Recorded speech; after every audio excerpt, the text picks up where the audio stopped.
You know that feeling, right? That knot in your stomach, your heart pounding right before a big presentation or a first date? We call it anxiety. But what is it really? And why do we even have this thing built into us? Well, today, we're going to dig in and find out. To kick things off, let's talk about a feeling that might be really familiar, even if you've never heard it called this before. It's just a perfect way to frame this whole experience. The mean reds. I just love that description. It's from Truman Capote's classic, and it's so spot on. It's not just the blues, it's not sadness. It's that awful, vague feeling that something bad is lurking just around the corner, but you can't for the life of you figure out what it is. It's that free-floating dread that I think we can all recognize. Okay, so literary descriptions are great, but what are we actually talking about when we talk about anxiety? How do we get a real scientific handle on this incredibly powerful emotion? Well, first, let's just talk numbers for a second. In the United States, about 18% of adults have dealt with a clinical anxiety disorder in the past year. That's something like 40 million people. So this isn't some rare thing. It's a huge part of being human. And here's a fantastic, really clear definition. And the key phrase to lock on to here is future-oriented. See, anxiety isn't about what's happening to you right this second. It's all about what might happen. It's your brain and your body basically getting prepped for a potential threat that's somewhere down the road. So if anxiety is all about anticipating the future, why on earth did we evolve to have it? Let's pop the hood and take a look at the actual mechanics of what's going on inside our heads. At its absolute core, anxiety is one of our oldest, most vital survival tools. Just think of it as your body's built-in alarm system. This all goes back to that famous fight or flight response. When our ancestors saw a predator, anxiety would kick in, flood their system with adrenaline, and get them ready to either fight for their life or run like heck. Seriously, without it, we probably wouldn't even be here. But how does the brain actually decide when to sound that alarm? Well, it turns out it's not just one simple pathway. There are actually two, and they serve very different but very important purposes.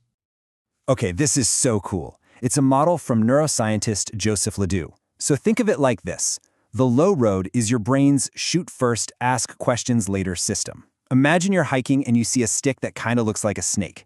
Your amygdala screams, "Snake!" and you jump back before you even know what's happening. That's the low road. Then the high road kicks in. That's your think before you act system. Your frontal lobes take a moment to analyze the information properly and go, oh, wait, it's just a stick. One pass saves your life, the other saves you from a little embarrassment. Now, we all have this same basic brain wiring, but some of us just seem to be more anxious than others, right? So that brings us to that classic, age-old question. Are we born that way, or is it a product of our experiences? Is it nature, or is it nurture? Well, the answer is it's a mix of both. But it turns out the environment actually has a slight edge. Genetic factors, the stuff we inherit, they account for about 40% of the differences in anxiety levels between people. The other 60%, that comes from environmental factors, all the things that happen to us throughout our lives. So let's break that down a little. On the nature side of things, you've got inherited traits, things like a tendency to be more emotionally reactive. And on the nurture side, you've got, life. This could be major traumatic events, for sure, but it can also be more subtle stuff, like having really overprotective parents, or even just learning to be anxious by watching how the people around you react to things. Okay, so we've established that anxiety is a totally normal, even necessary survival tool. But what happens when that alarm system goes haywire? What happens when a specific fear gets so big, so overwhelming, that it actually starts to run your life?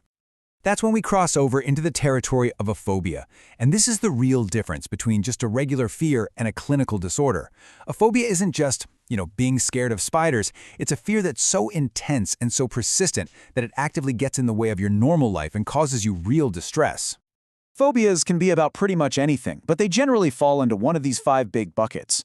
You've got the classic animal and natural environment ones, like storms or heights. Then you have situational ones, like a fear of flying or being in elevators. Those are super common. And then there's this really unique category for blood, injections, and injury, which can cause a totally different physical reaction, like fainting. And of course, there's other for everything else that doesn't fit neatly in a box.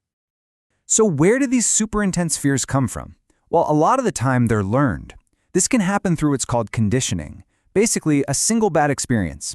A scary encounter with a dog when you're a kid can lead to a lifelong phobia. But here's the thing. You don't even have to experience it yourself. You can actually learn a phobia just by watching a parent's fearful reaction to something over and over and over again. Okay, wow, we have covered a ton of ground, from the mean reds to your brain's shoot-first system, all the way to phobias. So let's try to bring this all together for one final big takeaway. I love this quote from Michael Palin because it's just so true. The goal isn't to create a life where you never feel anxiety. That's totally impossible, and frankly, it wouldn't even be healthy. Anxiety is a fundamental part of the deal of being human. The real goal is to learn how to relate to it in a different way. And that's the absolute heart of it. By understanding that anxiety is just a survival instinct, that it comes from our genes and our experiences, and that our brain has these specific ancient pathways for it, well, that takes away its mysterious power over us. Knowledge is the first and honestly the most powerful tool we have for managing it. So, I'll leave you with this question to think about. Knowing that your anxiety is really just your brain's ancient alarm system trying its best to protect you, even if it's a little overzealous, a little zealous sometimes, how does that change the way you think about that feeling the next time it shows up? Thanks for joining us.